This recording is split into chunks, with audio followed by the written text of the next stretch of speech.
خاوتي خواتاتي مساء الخير عليكم بونسور تو المون اهلا وسهلا مرحبا بكم يا جماعه الخير جيسبر كو فوز allez bien j'espère que تشوفوا فينا مليح j'espère que تسمعوا فينا مليح j'espère que vous passez une agréable fin de soirée de cette journée du 12 février 2023 une journée mouvementée comme beaucoup de journées depuis le début de cette année 2023 journée mouvementée en tout cas en Algérie avec une actualité algérienne qui devient de plus en plus folle et affolante. Beaucoup d'entre vous, Ejmaa, s'interrogent sur les relations complexes entre la Tunisie et l'Algérie. Et beaucoup d'entre vous ne comprennent pas comment l'Algérie a réussi à dominer la Tunisie aussi facilement. Certains parlent de vassaliser la Tunisie, d'autres parlent d'une perte de souveraineté totale de la Tunisie au préfet de l'Algérie, notamment depuis 2020, 2021, depuis l'arrivée du président tunisien Kais Saïd. L'Algérie domine outrageusement le champ politique tunisien et on a l'impression dans plusieurs dossiers, que ce soit politique interne ou de politique internationale, la Tunisie est forcée de s'aligner sur les intérêts de l'Algérie, du régime algérien en tout cas, est forcée de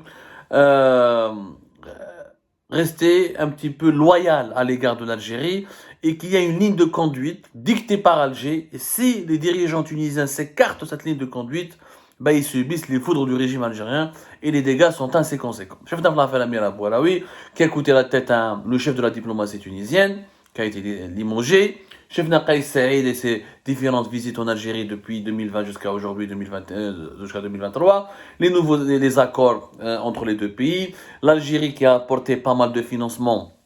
On peut calculer pratiquement depuis 2020 jusqu'à cette année 2023. L'Algérie a pratiquement apporté presque 1 milliard de dollars de financement à la Tunisie. Mais est-ce que la Tunisie est dépendante de l'Algérie réellement juste parce que l'Algérie c'est le grand voisin, démographiquement plus important, militairement plus important et économiquement plus important, ou il y a juste quelques dysfonctionnements ou faiblesses dans l'État tunisien ou au sein de l'État tunisien qui expliquent que l'État tunisien ne pourra pas s'en sortir, ne peut pas garantir sa survie sans l'aide de l'Algérie. On va répondre avec des faits et des chiffres dans cette émission. C'est plutôt la deuxième thèse. L'Algérie, c'est pas une thèse, c'est malheureusement une vérité pour les Tunisiennes et les Tunisiens. La Tunisie, sans l'aide et sans la coopération avec l'Algérie, ne peut pas survivre ni s'en sortir sur plusieurs plans. Et nous allons prendre deux plans importants pour un pays que nous allons analyser ensemble à l'émission. Le plan énergétique et le plan sécuritaire. L'Algérie n'a pas assujetti, n'a pas colonisé ou n'a pas vassalisé la Tunisie juste parce qu'elle a une armée plus importante et parce qu'elle est beaucoup plus puissante économiquement et démographiquement. La Tunisie a cruellement besoin de l'Algérie, par exemple pour sa production d'électricité. Sans l'Algérie, la Tunisie ne peut pas produire de l'électricité. L'électricité en Tunisie, elle est produite à 93% à partir du gaz naturel. À 93%. Du gaz naturel. Les énergies renouvelables, le gouvernement tunisien, il a des objectifs. Voilà, il veut développer le gaz renouvelable, ou il veut par exemple jusqu'à 30% de l'électricité devrait être produite à partir des énergies renouvelables d'ici 2030. Mais pour le moment, ces objectifs n'ont jamais été atteints et la Tunisie est très mal partie à cause de sa situation financière compliquée. Je vous rappelle que la Tunisie a plus de 40 milliards de dollars de dettes, voire plus de 45 milliards de dettes depuis 2022, la dette extérieure. Elle est énorme, la dette extérieure de la Tunisie. C'est un pays qui est pratiquement sur la bonne route. C'est le futur Liban dans le monde arabe et dans le Maghreb. La dette extérieure de la Tunisie est en train de dépasser petit à petit le PIB national, c'est-à-dire le niveau de la richesse nationale de toute la Tunisie ne permettra même pas de rembourser cette dette. La preuve, la totalité de la dette jusqu'à fin décembre 2022 était de plus de l'équivalent de 41,6 milliards de dollars. Qui n'est que le PIB de la Tunisie, c'est la richesse annuelle créée par la Tunisie en une seule année par toute la population tunisienne, c'est 46 milliards de dollars. C'est-à-dire que la Tunisie, dans quelques 2024, 2025, elle ne produira même pas assez de richesse pour rembourser ses dettes. Compliqué. Donc, 93% de l'électricité en Tunisie vient du gaz. La Tunisie produit du gaz. Elle a quelques champs de gaz, mais elle produit très très peu de gaz. On a des champs de gaz, par exemple, le champ de la région de Gebs, le champ de gaz naturel Miskar, عندك le champ gazier de Nawara. Ils ont quelques champs gaziers, mais leur production nationale du gaz permet à peine de produire l'équivalent de 38% de l'électricité qui est consommée par les Tunisiennes et les Tunisiens. C'est-à-dire que 38% de toute l'électricité consommée par les Tunisiennes et les Tunisiens vient du gaz naturel fourni et produit par la Tunisie.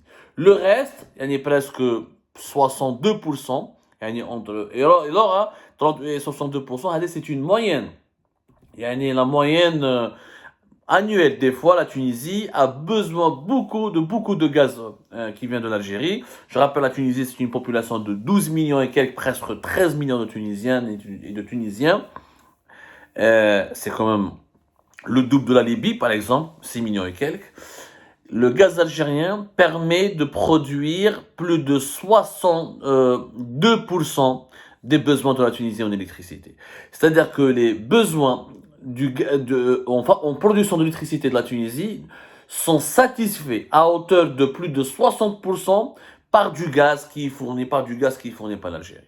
Si l'Algérie, par exemple, coupe le gaz à la Tunisie n'aura pas de quoi produire de l'électricité. C'est-à-dire que le cas de l'Algérie s'énerve, la Tunisie n'aura pas, elle sera dans le noir. Elle sera dans le noir. C'est pour ça qu'il y a des accords importants entre l'Algérie et la Tunisie concernant le gaz. En Tunisie, ils prennent du gaz il y a 3 types de gaz que l'Algérie fournit à la Tunisie. Avec le gaz, ce qu'on appelle fiscal, parce que l'Algérie a le Transméditerranéen pipeline qui passe par la Tunisie pour aller jusqu'en Italie. Le pipeline qui date depuis depuis les années 80, permet à la Tunisie de prendre chaque année l'équivalent d'à 5 et quelques jusqu'à 6%. Et les 6% du gaz naturel qui est donné, qui est transmis, qui est exporté par l'Algérie vers l'Italie, en passant par le territoire tunisien via ce gazoduc, est destiné au marché tunisien, est destiné à la consommation tunisienne. Ensuite, le gaz contractuel. Chaque année, la Tunisie négocie avec l'Algérie un pourcentage supplémentaire sur le gazoduc Hada pour que la Tunisie consomme plus de gaz algérien. Hada, le gaz contractuel, c'est des prix qui sont négociés. L'Algérie offre à la Tunisie des prix très intéressants, pour ne pas dire que l'Algérie vend au rabais son gaz à la Tunisie. Les Algériens, mais nous vendons au rabais. Les prix qui touche les prix internationaux dans le gaz et ce que les prix que pratique l'Algérie dans ses transactions commerciales avec la Tunisie, c'est minimum entre 30 à 20% moins cher. Le gaz algérien est vendu à la Tunisie 30 à 20% moins cher à la Tunisie. Ou une troisième source du gaz, et que ça reste ce qu'on appelle le gaz additionnel, c'est-à-dire c'est des volumes de gaz naturel qui sont consommés par la Tunisie en dehors des contrats. Quand il y a une période de crise en Tunisie, quand il y a un besoin important, la Tunisie fait des commandes exceptionnelles. Des fois, l'Algérie dit oui, des fois, elle dit non, et c'est des négociations. Mais retenez que sans le gaz algérien, plus de 60% de l'électricité consommée en Tunisie ne sera pas produite. Ce qui est quand même important. Et donc, 93% de l'électricité en Tunisie est basée sur le gaz. Hadi sur le plan énergétique. Le plan énergétique, il est important naturellement, mais il n'y a pas que ça. Il n'y a pas que ça, Yashma'a. Il y a un autre axe, un autre domaine de coopération qui est vital pour la Tunisie, c'est la sécurité et la défense nationale. Il faut savoir qu'il y a des accords entre les deux pays, que les populations des deux pays ne connaissent pas forcément.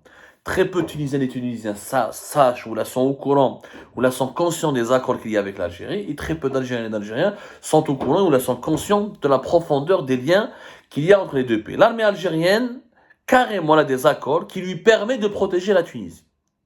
Que tu vous les accords, vous allez comprendre que la Tunisie, réellement, elle est sous la protection militaire de l'Algérie. La preuve, en juin 2013, l'armée algérienne et les armées algériennes et tunisiennes ont mis en place ce qu'on appelle une commission militaire de coordination chargée de prévenir le passage d'éléments terroristes et de trafic en tout genre. La commission militaire de coordination permet à l'armée algérienne d'aider la Tunisie à protéger ses frontières. Parce que la Tunisie n'a pas les équipements militaires nécessaires, ni la force militaire, ni une armée structurée pour pouvoir garantir sa propre sécurité nationale. Et quand la Tunisie était confrontée après 2011 et la chute du régime Ben Ali en 2012 et 2013, notamment à la poussée des mouvements djihadistes, c'est l'Algérie qui est venue au secours de la Tunisie. Sans l'aide de la Tunisie, sans l'aide de l'Algérie plutôt, la Tunisie aurait sombré, aurait connu énormément de problèmes d'insécurité, énormément de problèmes avec les groupes armés terroristes. Donc, Hadi en juin 2013. Par exemple, entre l'armée algérienne et l'armée tunisienne, il y a des accords qui permettent aussi, toujours dans le cadre de cette coopération qui a commencé en juin 2013, de créer de nouvelles zones militaires. Les nouvelles zones militaires sont contrôlées à la fois par l'armée algérienne et l'armée tunisienne. Et il y a l'armée tunisienne qui permet à l'armée algérienne de contrôler des zones militaires propres à la Tunisie. Ou les zones militaires, il y a ce qu'on appelle des points frontaliers qui sont susceptibles d'être utilisés par des trafiquants, des terroristes, et qui sont contrôlés par l'armée algérienne au profit de la Tunisie. C'est l'armée algérienne qui se charge de la sécurité nationale de la Tunisie. C'est pour ça que l'Algérie est hyper importante et qu'elle exerce une influence importante sur la Tunisie. Par exemple, la surveillance des communications. Toutes les informations dont a besoin l'armée algérienne sont partagées par l'armée tunisienne. L'armée tunisienne partage toutes ces informations avec l'armée algérienne. L'échange rapide d'informations, la surveillance aérienne, la conduite d'opérations militaires, la conduite d'enquêtes sur les réseaux de recrutement, la lutte contre la contrebande transfrontalière, tous ces domaines relèvent d'une coopération que la Tunisie a construit avec l'Algérie. Et sans l'aide algérienne, militaire et logistique, et sans l'aide du renseignement algérien, la Tunisie ne pourrait pas garantir sa sécurité nationale ni sécuriser ses frontières. Quel est un autre accord, Yajma'a, qui a été conclu entre la Tunisie et l'Algérie le 27 mai 2014. C'est un accord qui porte sur 4 axes. Des rencontres bilatérales entre structures en charge de la protection de la frontière commune, coordination des actions sur le terrain et la mise en place d'une coopération opérationnelle pour lutter contre le terrorisme, la contrebande et la criminalité transfrontalière, instauration d'un partenariat en matière d'échange de renseignements, échange des expériences dans les domaines de la sécurité des frontières, de la lutte contre la criminalité et la formation spécialisée au profit des cadres militaires afin d'augmenter leurs compétences. Tous ces axes-là, c'est l'Algérie qui s'en occupe, qui les réalise, qui les prend en charge au profit de la sécurité nationale et de la défense nationale de la Tunisie. D'ailleurs, c'est de son cadre-là que l'Algérie, depuis juillet 2014, apporte une aide militaire quotidienne, pour ne pas dire régulière, et une aide militaire importante à la Tunisie pour lui permettre de lutter contre le terrorisme et pour former ses unités de combat chargées de la lutte antiterroriste. Donc, je te fais mon c'est que il y a beaucoup d'accords. On a peut-être comme quelques exemples, parce que les n'a pas une émission de plusieurs heures. Par exemple,